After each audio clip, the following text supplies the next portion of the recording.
Caríssimos,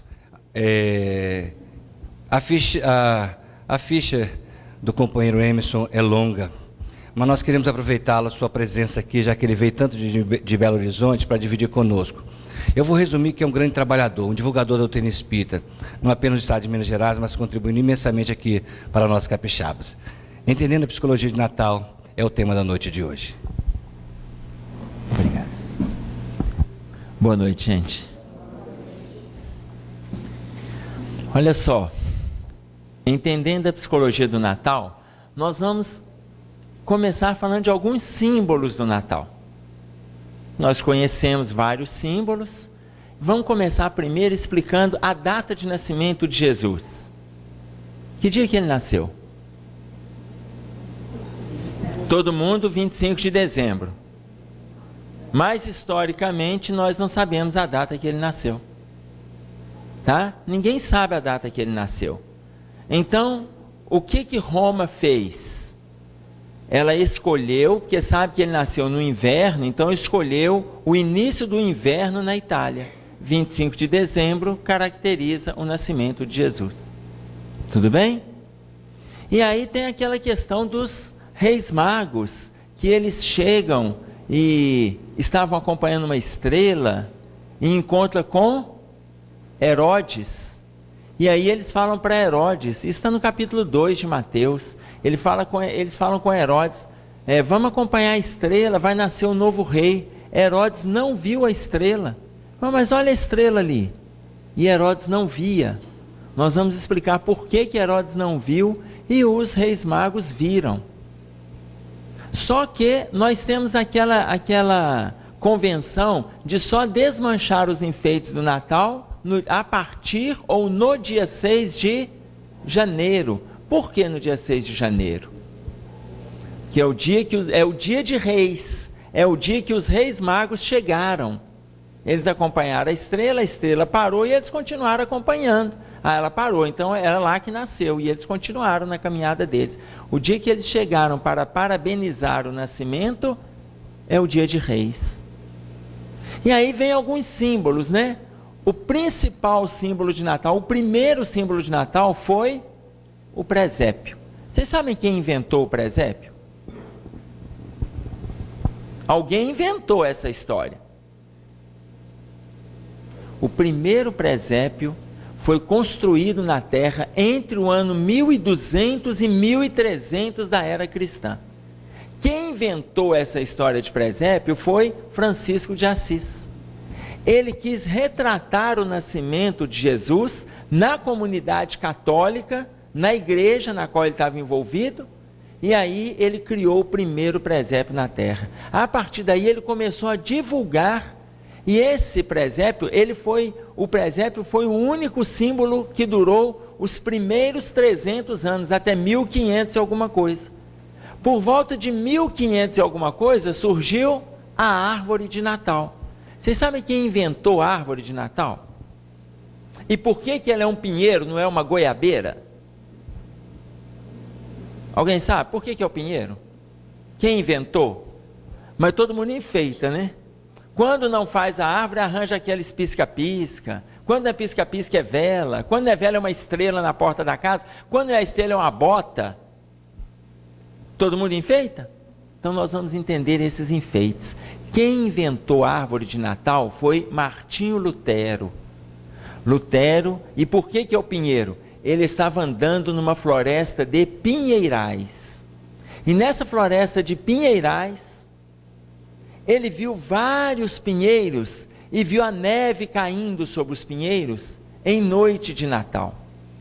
Então ele achou a tela tão bonita, tão maravilhosa, que ele pegou uma muda do pinheiro, levou para a sua casa, e aquele céu estrelado e a neve caindo sobre os pinheiros, ele tentou retratar isso para a comunidade que estava envolvido com a igreja, mas estava começando a se desligar da igreja, e ele estava fundamentando uma nova religião, que era o protestantismo. Mas por que ele estava saindo da igreja? Porque ele não concordava com a igreja, com a comercialização de lugar no céu que a igreja promovia. Ele não concordava com venda de lote no céu, porque a igreja vendia. Ele não concordava com isso. Então ele saiu e várias pessoas saíram com ele e montaram o protestantismo. E a partir daí ele começou a divulgar para a comunidade protestante o pinheiro como um símbolo do Natal. O branco do pinheiro, que a gente hoje reveste com algodão, é a neve que caía. As bolas coloridas representam a estrela, que nós não sabemos, mas por que enfeita tudo de bola? São as estrelas. Aí mais tarde inventaram a luz elétrica, aí apareceu a luzinha pisca-pisca, para representar essas estrelas. Então, esses símbolos, a gente só sabe que enfeita, a gente está tão mecanizado. Aí o Brasil, a América foi descoberta em 1492, o Brasil foi descoberto em 1500, os europeus trouxeram essas tradições. Aí chegou para nós o presépio e chegou também a árvore de Natal. Mas qual é o principal símbolo do Natal? Vocês têm até 8 horas para responder. Qual é o principal símbolo do Natal? O Papai Noel. Papai Noel. Quem inventou o Papai Noel? A Coca-Cola, né? Não foi, não. Um ursinho branco? Inventou um ursinho branco. Os russos? Não, foram os turcos. Mas você chegou perto, né? Se fosse uma bomba, levava. O recado, não a explosão, o recado. Os turcos inventaram. O sacerdote, o Frei Nicolau, no ano 280, ele herdou uma fortuna da família. E aí ele saiu nas noites de Natal. Ele já era um frei muito caridoso, mas no período de Natal ele fazia pequenas bolsas com moedas de ouro. E essas moedas ele colocava nas janelas ou jogava pela chaminé, porque como a região que ele estava era muito montanhosa e muito fria, a maioria das casas tinham chaminés. Ele jogava na chaminé, quando o morro estava muito próximo da chaminé, ele jogava nas chaminés, nas casas de prostitutas e mendigos, para que as prostitutas não saíssem aquela noite para se prostituírem, para que os mendigos não saíssem para pedirem. Eles não iriam pedir nada. Naquela noite, ele os favorecia com moedas de ouro para eles ficarem em casa, louvando o nascimento de Jesus. Daí vem a tradição de que o Papai Noel desce pela chaminé. Tá? Vem a tradição. Ou que deixa na janela, porque aquelas casas que ele não conseguia chegar nas chaminés, deixava nas janelas. Você vê como que funciona a fantasia da criança.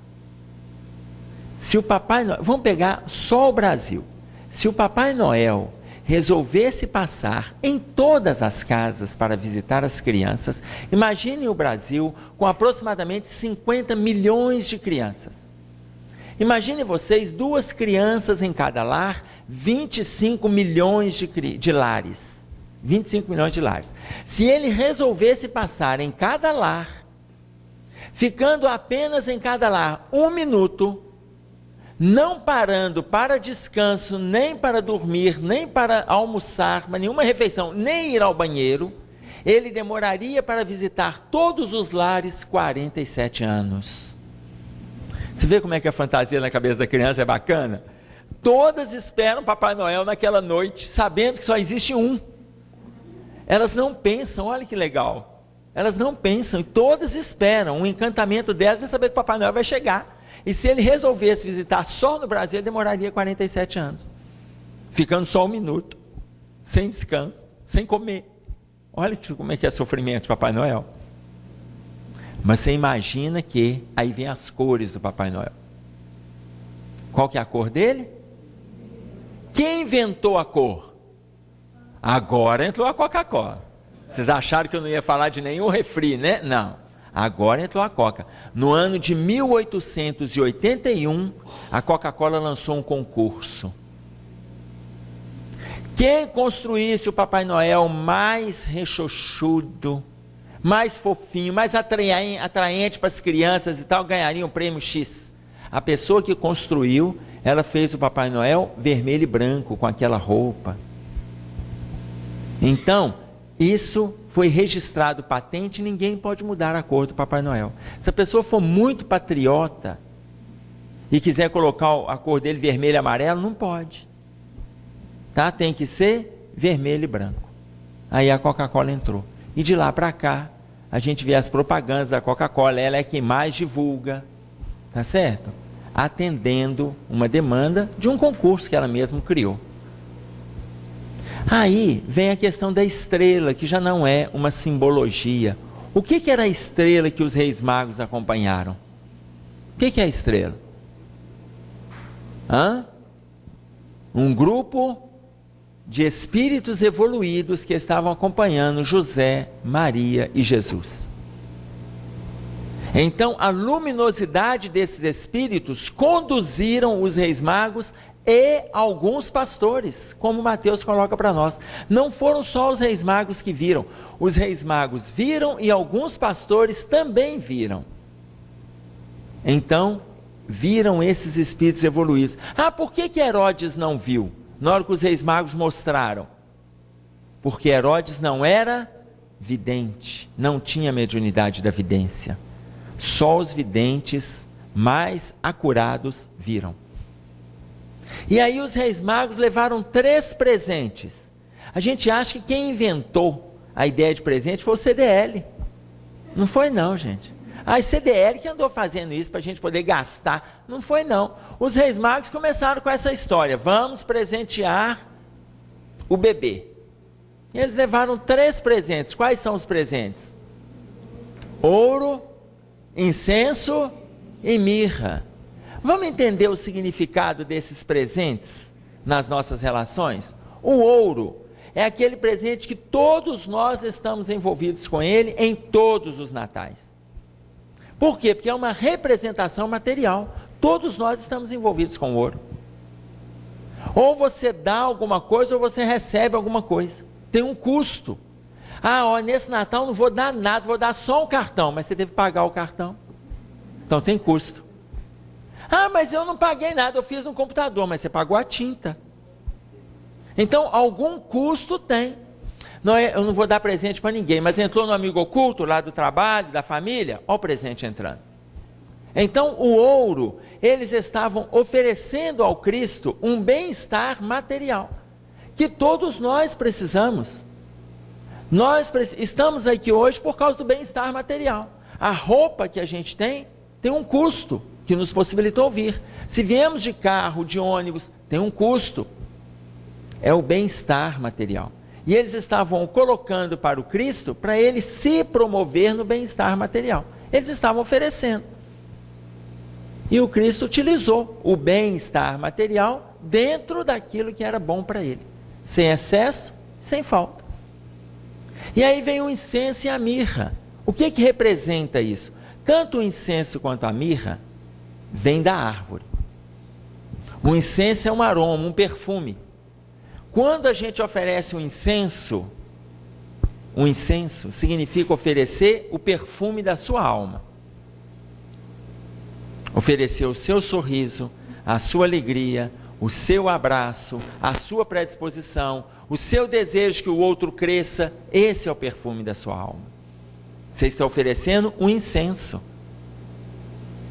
Quando a gente se reúne na confraternização de família, sendo que algumas ainda aproveitam o Natal para ter conflitos,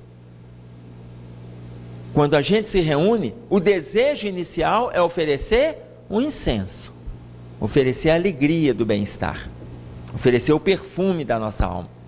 Tem alguns que estão assim, meu Deus, nossa senhora, eu vou ter que encontrar com meu irmão, tem 6 meses que eu não vejo, agora vai todo mundo reunir na casa do meu pai. Vai. É hora de oferecer o perfume e receber o perfume do outro. Agora, se nessa relação tem feridas, então é hora de oferecer a mirra. A mirra é um óleo cicatrizante, é um medicamento, é anestésico. para determinadas feridas. Oferecer a mirra significa oferecer o seu perdão. Esperar do outro o perdão dele. Oferecer a sua escuta. Oferecer a sua compreensão. A sua compaixão. É a mirra. São os sentimentos que vão ajudar o outro a se restabelecer. Então, quando a gente fala da psicologia do Natal, nós colocamos os próprios símbolos nas nossas relações. Como nós estamos lidando com esses símbolos? Está na hora de lidarmos com o ouro, com o incenso e com a mirra. Com o bem-estar material, com o perfume e a alegria da nossa alma, e o perdão, a compaixão, a compreensão das dificuldades do outro. Oferecer esses 3 símbolos. Aí depende de qual coração estamos carregando. Como está o nosso estado íntimo? Aí nós vamos nos avaliar. Nós vamos pegar uma parábola de Jesus que vai fazer para nós essa autoavaliação. No capítulo 13 de Mateus, quando Jesus coloca para nós assim: eis que o semeador saiu a semear. Nos versículos 3 a 8. E quando semeava, uma parte da semente caiu à beira da estrada, e as aves vieram e comeram-na. Outra parte caiu em meio aos pedregais, e logo cresceu, porque não havia raiz. Mas vindo o sol, secou-se e queimou-se, porque não tinha terra funda. Outra parte caiu entre os espinhais, estes cresceram e sufocaram-na. E outra parte da semente caiu em boa terra, e deu fruto, um a 100, outro a 60, outro a 30. Quem tem ouvidos para ouvir, ouça.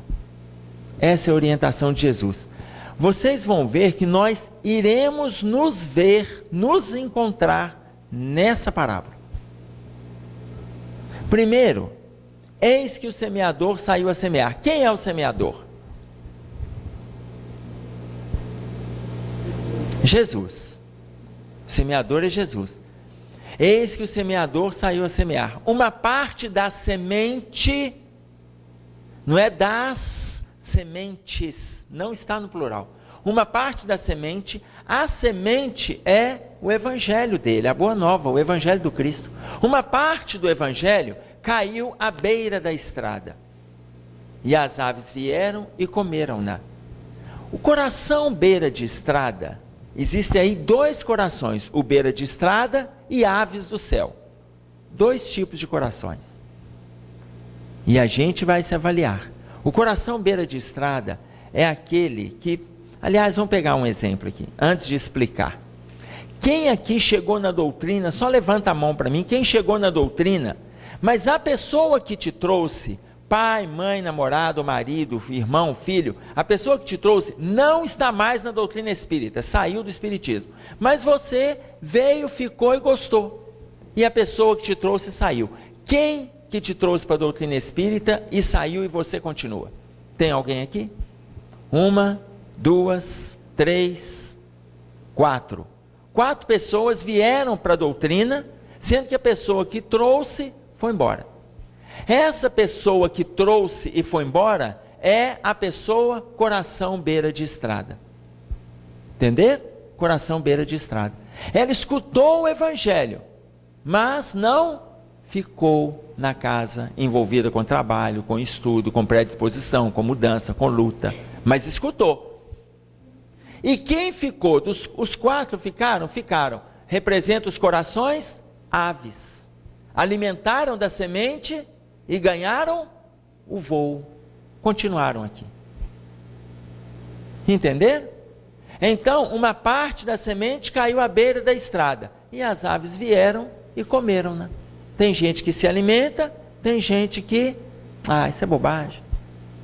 E isso tem muito no nosso movimento espírita. Tem muito. Infelizmente, nem todos abraçam a causa. Conhece. Um exemplo, tinha uma colega lá na nossa casa espírita, ela já estava envolvida conosco lá no trabalho entre 5 a 6 anos, envolvida conosco. Depois de um tempo que ela estava envolvida, ela sumiu da casa, mudou de bairro e tal, nós perdemos o contato na época, Encontrei com ela na cidade.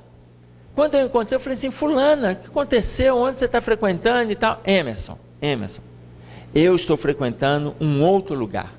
Eu falei, mas onde você está? Qual casa espírita que você está? Às vezes eu conheço. Não. Eu não estou em casa espírita, mas eu falei, uai, você não está? Não. Ô Emerson, eu estou numa igreja que só da gente louvar o Senhor a gente está salvo. Eu falei, minha filha, peraí, deixa eu falar com você. Nós estudamos, você esteve conosco quase 6 anos, tem um capítulo inteiro no Evangelho, fora da caridade não há salvação. O capítulo 15 fala disso. Emerson, não tem nada desse negócio de louvar, de caridade. A gente louva, a gente canta, a gente chama e a gente está salvo. Está salvo, Emerson, a gente está salvo, não precisa de nada disso. Eu dei 2 passos para trás, eu falei, essa capeta vai me converter. Ela estava tão convicta, gente, eu falei, não pode, não tem condição, depois de estudar tanto. E aí eu comecei a entender a pergunta que Divaldo Franco fez para Joana de Ângeles, que está no livro O Semeador de Estrelas. Depois de quanto tempo que a gente está envolvido com a doutrina, que a espiritualidade passa a confiar na gente como fidedigno trabalhador da seara espírita? A Joana de Ângeles respondeu, 10 anos. 10 anos de envolvimento. 10 anos de envolvimento, gente, não é chegar lá, tomar um passe e ir embora, não. Porque isso aí é igual o pessoal que toma hóstia. Se tem o Papa hóstia, tem Papa passe. Não é isso. Tá claro? Porque a casa espírita está cheia de Papa passe. Tá? Aí vai, nossa, hoje eu vou porque eu estou precisando de um passe. Aí demora mais 2 meses para voltar. Aí brigou com a esposa, mas hoje eu vou porque eu vou tomar um passe. Acha que tomar passe cura. O processo não é de cura, é de autocura. O passe é coadjuvante, a hóstia é coadjuvante, a renovação do pensamento é coadjuvante, o movimento é seu, ele é interno. Então, tem muita gente ave do céu, a semente cai e absorve e trabalha e luta e cresce. Tem outros que a semente cai e é coração beira de estrada. Tem outros que entram para a doutrina, não quero não. E vai para outra igreja, outra religião, e trabalha e luta, faz e acrescenta e soma. Está ótimo. Não quer dizer que é a doutrina espírita que salva. Porque a espírita está salvo, muito pelo contrário. Aliás, mas é muito pelo contrário. Porque não é o espiritismo que salva, é a predisposição da criatura que salva. Independente da religião. Tem gente que não tem religião nenhuma e se salva, porque são almas boas, estão sempre envolvidas em fazer o bem, pensa positivo, energiza as pessoas com o seu bem-estar. É isso. Muitas vezes entrou, passou por aqui, está colocando um monte de coisa em prática. A gente que fala, só fala. Mas tem uma outra parte da semente que caiu em meio aos pedregais e logo cresceu. Porque não tinha terra funda, mas veio o sol, secou-se, queimou-se, porque não havia raiz. Cair em meio aos pedregais, pedras, o próprio nome já diz, coração rígido, coração duro, aquelas pessoas que não aceitam nenhuma outra ideia, elas têm sempre razão, justifica, ela sabe. Isso é muito comum a gente encontrar em casais quando estão dirigindo, principalmente quando o homem é o motorista, vocês já notaram? A mulher chega, é a hora que ele vê o endereço da festa, ele fala com ela assim, eu sei onde é, conheço esse local como a palma da minha mão.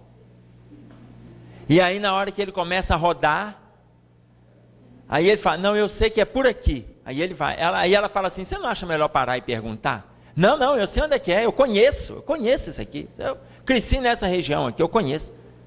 Aí na hora que ele passa pela segunda vez, ela fala assim, a gente está perdido, porque já é a segunda vez que você passa aqui. Ele fala assim, cala a boca que eu sei onde é que é.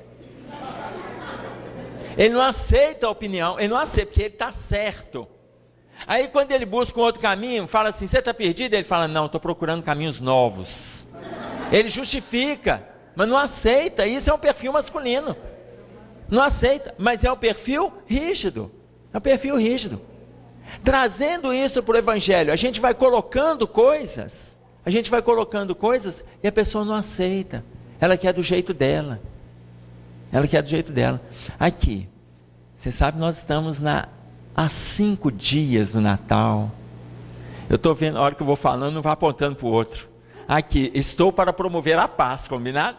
Se sair daqui e começar a ter desunião em família, eu não tenho vínculo nessa área. Então, você imagina que quantas oportunidades aparecem, quantas oportunidades, e a gente vai desprezando as oportunidades. Quantas vezes a gente é convidado a fazer isso ou aquilo, ah não, depois eu vou. Ou então a gente se empolga, chega um convite, nossa, eu gostei tanto da casa espírita, eu gostei tanto que eu vou começar a trabalhar lá, eu vou crescer, e o pessoal lá do irmão Tomé é isso, é aquilo e tal, e vai, aí a pessoa se empolga, fica 2 meses, 3, 6 meses, vem o sol, são os convites, vem o sol, como aquela empolgação, ela não é uma empolgação alicerçada, não é uma empolgação enraizada, a hora que começam a chegar as oportunidades, aquela planta seca e queima, porque não tinha raiz. Mas para nós entendermos de forma mais clara, nós vamos ver uma colocação que o André Luiz traz para nós no livro Nosso Lar. Vocês vão lembrar daquele capítulo 13.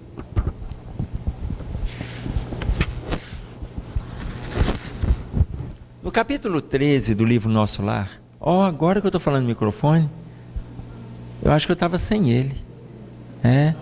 Estava falando sem ele? Estava com ele? Então, é porque eu estou segurando, mas eu estou vendo que a minha voz sai tão alto quando eu estou sem o microfone, que quando eu estou com ele eu estranho. Aqui. Vocês vão lembrar no capítulo 13, quando duas senhoras, quando uma senhora chega para o Clarence para pedir proteção para os 2 filhos na terra. Lembram? Olha só, eu vou pegar alguns trechinhos para a gente ver o que representa o coração de pedra. Nobre Clarencio, venho pedir os teus bons ofícios a favor dos meus 2 filhos. Já não tolero tantas saudades e estou informado de que ambos vivem exaustos e sobrecarregados no planeta. Reconheço que os desígnios do Pai são justos e amorosos, no entanto, sou mãe e não consigo subtrair-me ao peso da angústia. Resposta do Clarencio: mas se a irmã reconhece que os desígnios do Pai são justos e santos, o que me cabe fazer? A resposta dela: desejava que me concedesse recursos para proteger os meus filhos, eu mesma, nas esferas da terra. Parênteses aqui. Ela mesma queria vir proteger os filhos. Vocês têm noção do que significa essa resposta? Porque quando ela mesma vai vir proteger os filhos, ela mesma, ela quer recurso para vir proteger, significa que nem precisa dos mentores. Gente, mãe se acha na terra e no céu. Vocês já notaram? Eu tenho uma amiga que ela fala assim: Emerson, mãe se acha tanto que a mãe nem se acha, a mãe se é. E ela se é tanto que quando o filho desencarna, ela questiona Deus, por que Deus fez isso sem avisá-la? Afinal de contas, o filho é dela. Ela não entende que ela é só instrumento para vir o filho, não. Para ela é um pedaço dela, é uma parte dela. E aí quando ela fala, eu mesma proteger os meus filhos nas esferas do globo, o que ela está dizendo para nós? Não precisa dos mentores, não. E aí, olha a colocação de Clarencio. Quantos bônus hora a senhora tem para apresentar em teu benefício? E ela responde, 304. É muito, não é? Não é muito?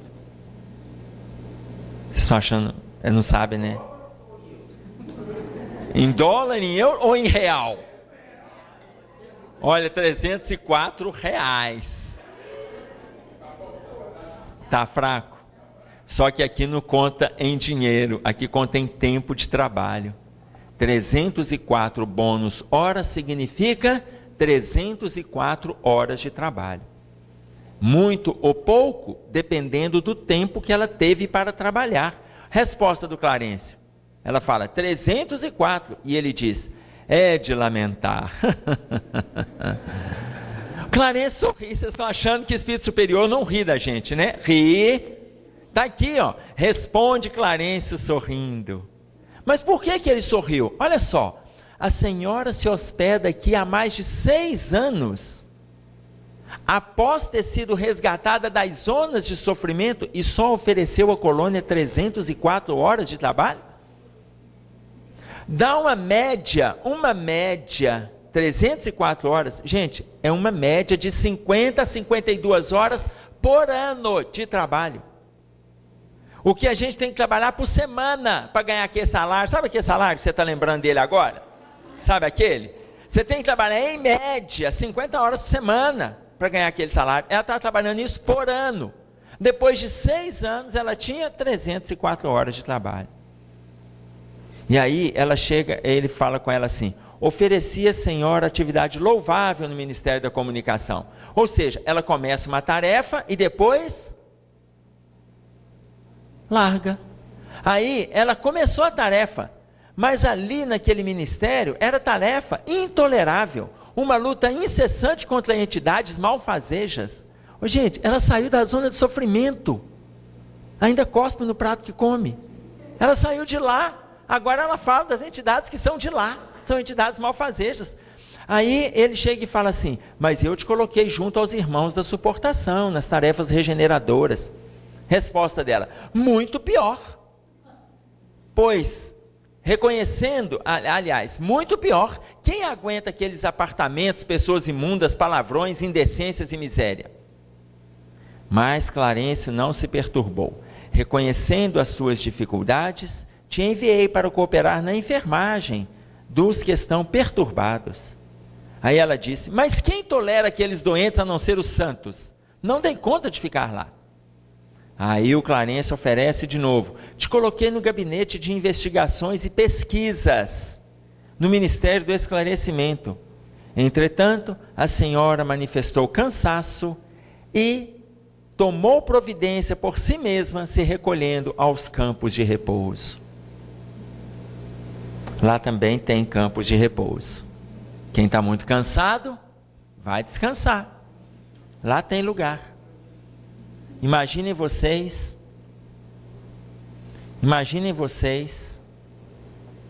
ele ofereceu 4 oportunidades de trabalho. Em 6 anos, ela trabalhou em média 50 a 52 horas por ano. Em 4 atividades, ela trabalhou um pouco em cada uma e todas eram insuportáveis. E aí vem uma recomendação do Clarencio, que se vocês esquecerem o nome da casa, esquecerem o meu, da direção, não preocupa não, mas não esqueçam essa frase que ele coloca para o resto da eternidade. Para vocês entenderem a profundidade. Olha a colocação que ele faz: quem não coopera, não recebe cooperação. Volte aos campos de repouso, aí ele continua: volte aos campos de repouso e reflita no teu pedido. Ou seja, não adianta ela pedir ajuda para os filhos se ela não faz por merecer. Quem não coopera, não recebe cooperação. Significa coração de pedra. Começa, mas tem os motivos dela, as defesas, e ela vai se escondendo atrás lá das próprias dificuldades. Está claro? Coração de pedra. Mas uma outra parte da semente caiu entre os espinhais. E os espinheiros cresceram e sufocaram a semente. Sabe o que são os espinheiros? As dificuldades. Todos nós não temos? Todos nós temos. Tanto que Emmanuel coloca para nós assim: todas as criaturas sofrem no cadinho das experiências necessárias. Todo mundo tem dificuldade, todo mundo sofre. Mas poucos sabem padecer como cristãos, glorificando a Deus. Todas as criaturas sofrem, mas poucos sabem padecer como cristãos, glorificando a Deus. Dificuldade todo mundo tem.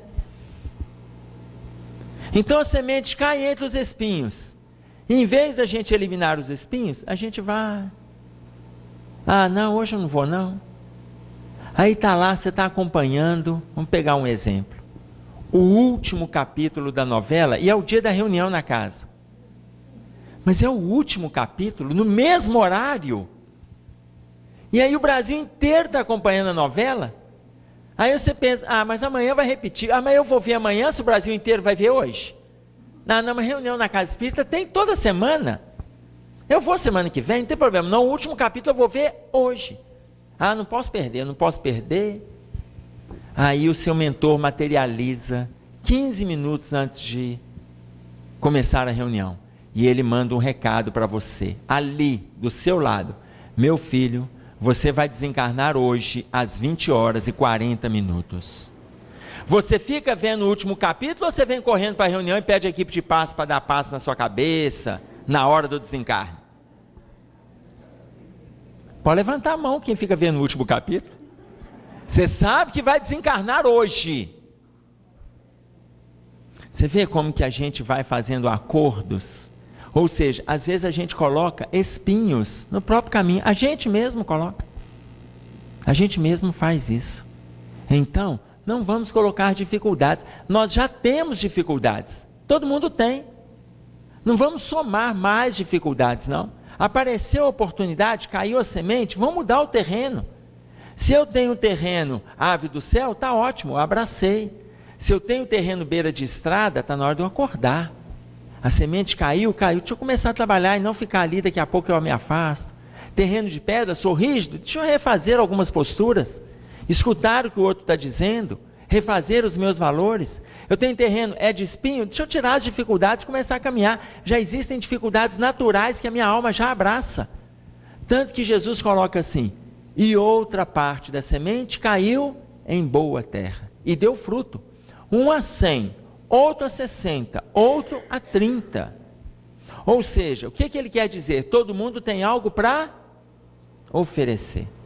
Não tem ninguém que não tenha fruto para oferecer. Não tem ninguém. Agora, se a gente alimenta os espinhos, eu não vou aproveitar a boa terra. Se a gente alimenta os espinhos. Depende da escolha. Um exemplo.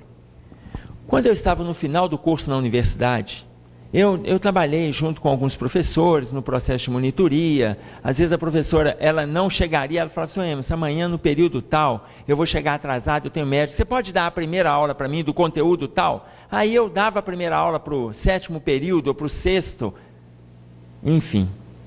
E nisso, tinha uma turma que eu trabalhava com mais frequência, eu estava no 10º período, e essa turma no 9º.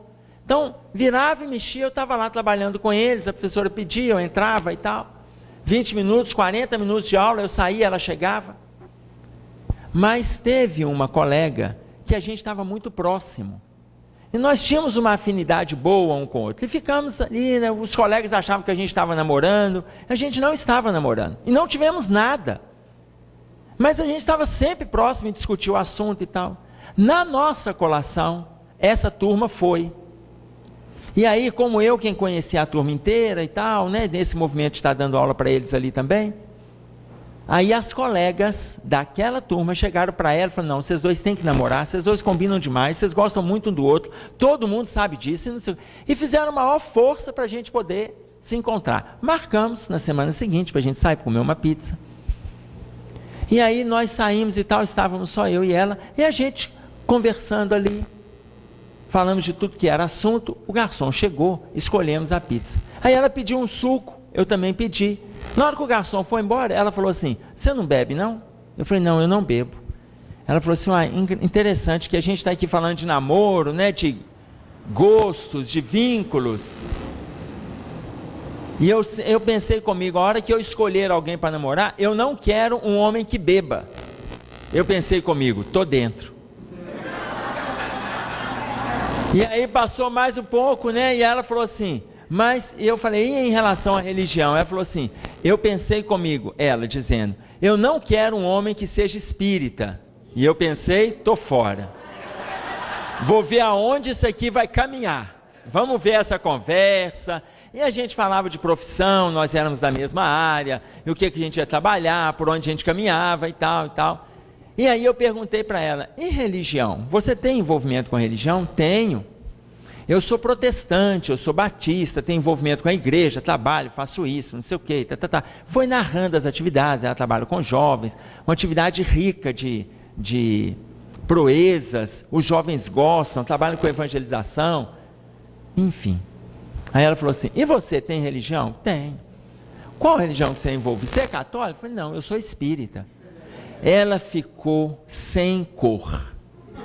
Ela tinha acabado de me negar. Aí ela ficou meio sem graça e falou assim, mas eu acho que a gente vai dar certo, né? Eu falei assim, claro, claro. E nisso, saímos dali enamorados.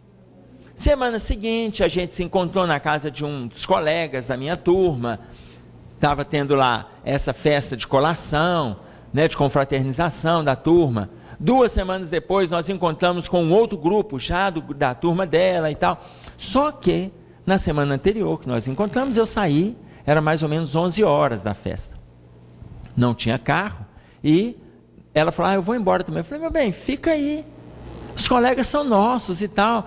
Não, eu vou com você. A gente saiu caminhando um tempo, depois eu a deixei no ponto do ônibus, fui para o meu ponto de ônibus. E aí na outra semana, 11 horas, eu saio de novo e tal, e aí ela também não quis ficar, mesmo sendo a turma dela. Eu falei, mas por que você não fez? Não quero não, a gente vai junto e tal. No meio da semana, quando a gente encontrou, ela falou assim, mas eu andei pensando, você saiu 11 horas, assim, eu acho muito cedo. Porque como nós temos um abrigo de crianças especiais em Belo Horizonte, na época eu dormia todas as noites do abrigo. Nós não tínhamos enfermeira noturna. E eu ficava lá para atender os meninos, para trocar, se passar mal e tal. Embora eu não seja enfermeira, era um voluntário. Mas passar mal, uma medicação que já estava prescrita, a gente passar medicação. Então eu chegava no abrigo entre 11h30 e meia-noite. Todos os dias eu dormia lá. E aí ela falou assim, eu andei pensando que em vez da gente ficar saindo 11 horas para ir para o abrigo, você tem sua tarefa, assim, você podia diminuir um pouco as tarefas lá da creche, do abrigo, da casa espírita, eu diminuo também lá na minha religião, para a gente poder ter mais tempo para encontrar, para namorar e tal, porque todo dia, a gente vai numa festa, você tem que sair esse horário. Eu falei assim, é verdade. Você não concorda? Eu falei assim, eu concordo, mas eu andei pensando em outra coisa. Ela falou, o que você andou pensando? Eu andei pensando a gente terminar. Ela falou, terminar? Emerson, mas a gente acabou de começar. Eu falei, pois é, para não continuar. Você sabe por quê? A gente gosta um do outro. A gente gosta muito, mas isso vai gerar sofrimento, porque eu não vou abrir mão das coisas que eu faço para poder atender o seu desejo, porque não é o meu desejo. Eu não vou abrir mão. E por outro lado, você já colocou no início que não gostaria. Então, a gente vai insistir nessa relação. Emerson, mas a gente gosta um do outro, a gente gosta. Eu falei, eu sei que gosta, mas para a gente não amar um ao outro, vamos parar no gostar. E aí, enfim, ela falou, eu falei, ela falou, acordo foi terminar. Terminamos. Ela chorou, eu chorei, acabou. Nunca mais encontrei com ela. Aí um colega falou assim, ô Emerson, mas quem sabe você atraria para a doutrina e a converter-se? Eu falei, meu filho, eu não estou dando conta de me converter. Eu ainda vou cuidar da conversão de outro, não estou podendo não. E não posso, olha, para mim ia ser espinho. Aí já começa uma discussão daqui. Aí vocês podem estar pensando assim, mas um casal de religião diferente não pode ficar junto? É claro que pode, gente. Claro que pode, não tem impedimento não. Mas cada um vai avaliar o nível de suportação. Por quê? Porque existem espinhos? Existem. Existem espinhos que são reais, são internos, e os que a gente traz para a convivência diária. Cada um sabe do espinho que vive. Mas como tem semente que cai em boa terra e ainda dá fruto, ora 100, ora 60 e ora 30, ora, vamos pegar um exemplo de semente que o terreno cai 100? Chico Xavier. Por quê? Porque é aquele coração que aprende e coloca em prática todas as oportunidades que aparecem. É o terreno que produz 100% das possibilidades. Esse produz 100. Ah, mas tem aquele que produz 30? Tem. Quem está produzindo 30 e 60, já fica claro para nós que Jesus naquela época já sabia que 60 era a média de aprovação nas escolas. Jesus já sabia. Tendo 60 passa, raspa, mas passa. É 60. Jesus já sabia. 30. Tem uns que estão produzindo 30? Tem, gente, mas 30 não entra nem na recuperação. Porque quem está produzindo 30, nem para recuperação, vai ter que repetir o ano. Significa que recebeu muito em possibilidades, mas não aproveitou nem a maior parte das possibilidades. Não aproveitou. Aproveitou 30% do potencial. Nós podemos aproveitar mais. Mas se nós estamos produzindo 60, tá bom, tá, 60 já passa de ano. Mas se você puder aproveitar com um pouquinho de sobra, aproveite 65, 70, 72. Sem é difícil, né? A gente desencarnar, fazer o que fez um Chico, a tal ponto de desencarnar e ser recebido por Jesus, esse aproveitou 100% das possibilidades, 100% das oportunidades. Este aproveitou. Mas se a gente der conta de aproveitar a maioria, a gente já vai a 60%. Vamos aproveitar o Natal para nós aproveitarmos esse movimento de renovação, esse movimento de transformação. Vamos fazer o melhor que a gente puder. Nós estamos no último quartel da transição. Uma transição planetária, ela demora na nossa contagem de tempo aproximadamente 200 anos. Ela começou por volta de 1857 e tende a se findar por volta do ano 2057, como coloca Emmanuel para nós no livro Plantão de Respostas. Quando o Chico pergunta para ele, quando deve se encerrar a transição na Terra e entrarmos na faixa da regeneração? E Emmanuel responde, por volta do ano 2057. Por volta, pode ser um pouco antes, um pouco depois. Uma transição demora aproximadamente 200 anos. Estamos no último quartel da transição. É o nosso movimento de renovação, é o nosso movimento de transformação. Vão contar com a colaboração da espiritualidade, vão contar com as intuições, vão contar com o pensamento positivo para facilitar o contato com os espíritos. E à medida que nós facilitarmos, nós vamos apreciar a presença de Deus na vida da gente. Se nós não dermos conta de orar, observemos o que Rabindranath Tagore fala para a gente sobre a presença de Deus na nossa vida. Ele era poeta, escritor, musicista. Ele deu a Gandhi, viveu na Índia, e ele deu a Gandhi o título de Mahatma. Então ele fala para nós a respeito desse bem-estar, da presença de Deus no nosso dia a dia. E ele coloca para nós assim: quem foi que fez o sol, tão vivificador, com sua luz tão brilhante, cheia de fulgor, os trilhões de estrelas que cintilam nos céus, e as nuvens vaporosas como densos véus, a mecânica celeste, o arcano profundo da eterna ciência que equilibra os mundos, dos micro-organismos em desenvolvimento aos orbes gigantescos em deperecimento, do átomo à nebulosa, da ameba ao serafim, e a origem das coisas que nunca terão fim. Quem foi que fez a virtude impoluta que não se modifica, e a possante energia que a tudo vivifica? Quem foi que fez a primavera, o outono, o inverno, o verão? Fez a chuva, o vento, o raio e o trovão, o perfume das flores, o som, a luz, o ar, os campos, as florestas, a terra, o céu e o mar, o infravermelho, o ultravioleta, e fez da lagarta surgir uma bela borboleta, os clarões da luz do sol, do pôr do sol, o cantar do rouxinol. Quem foi que fez as feras bravas, a asa do inseto, a beleza de um ninho, deu agilidade incrível à pulga saltitante e fez o passo lerdo e tardo do elefante? E o colibri, com nímia sutileza, sugando o mel das flores com tal delicadeza, o tatu escavando a cova em que se abriga, e a faina inesgotável da minúscula formiga, o inquieto macaco, o fogoso corcel, e a abelha trabalhando na construção do mel. Quem foi que fez a ostra, o golfinho, o tubarão, a baleia, e fez a engenhosa aranha tecendo a sua teia? E um instinto de conservação, como bússola infalível de orientação, guiando com acertos irracionais, sem nunca transgredir as regras naturais. As maravilhas do reino mineral, o leito onde repousa o reino vegetal, os prodígios da animalidade e um elo mais acima, a nossa humanidade e tantos outros reinos que nós desconhecemos, sistemas de mundos que nem nos apercebemos, os gênios tutelares, arcangelicais, imersos nos segredos dos planos siderais. Que maravilha é essa que eu não posso descrever com todo o dramatismo que eu pudesse ter? Artista ímpar, inimitável, sublime, ilimitado, me põe de joelhos e contemplo abismado, e pergunto a mim mesmo com estupefação: quem criou tudo isso com tanta perfeição? Quem dá sem perder nada e paga sem dever? E a tudo movimenta sem nunca se mover, formando e transformando, criando e agindo, governando e dirigindo. Quem tem tanto poder? Pergunta a outras vozes: quem pode me dizer? Eu vos peço, queridos irmãos meus. E as vozes me respondem: foi Deus, foi Deus, foi Deus. Eu vou agradecer a paciência de vocês, tomara que tenham valido as nossas reflexões desta noite. Até uma outra vez, se Deus quiser. Bom Natal para todos. Até o ano que vem. Obrigado.